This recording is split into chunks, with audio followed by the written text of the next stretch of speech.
Good Thursday morning, South Florida. Hurricane Maria continuing to pummel parts of Puerto Rico with heavy rain and gusty winds, and Dominican Republic, especially the northeast coast here, Punta Cana, a very popular resort, and all these areas dealing with torrential rain and some damaging winds, as right now Hurricane Maria has regained strength to a Category 3 major hurricane. At some point yesterday, it did weaken because of the land interaction with Puerto Rico, but now it is a powerhouse with max sustained winds of 115 miles per hour, moving northwest at 9 miles per hour towards the Turks and Caicos Islands as we head into later today, likely maintaining Category 3 status, but now staying to the east of the Bahamas. That's what the current forecast track is showing, and to the east of Florida. So in terms of Maria, we can all breathe a sigh of relief here in Florida. Of course, still feeling for our friends across the Caribbean. And then it looks like Maria will be making a close approach to the North Carolina coast into Tuesday as a Cat 1. So folks up and down the Atlantic seaboard will have to keep an eye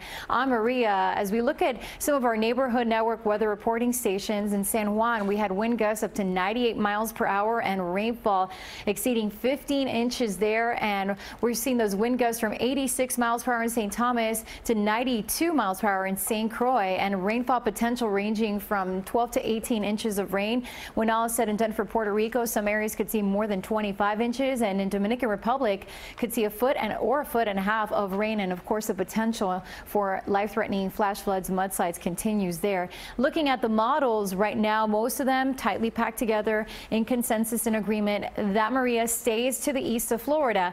However, what happens into early to middle of next week, there's a lot of uncertainty, although most of the models keep it moving to the north and east, away from the mid-Atlantic and the New England areas. Certainly these folks will have to monitor it. Right now, hurricane warnings continue for parts of Puerto Rico as well as Dominican Republic, Turks and Caicos, and the southeast Bahamas. And there's tropical storm Jose, which is part of the reason that Maria is going to take that path to the north.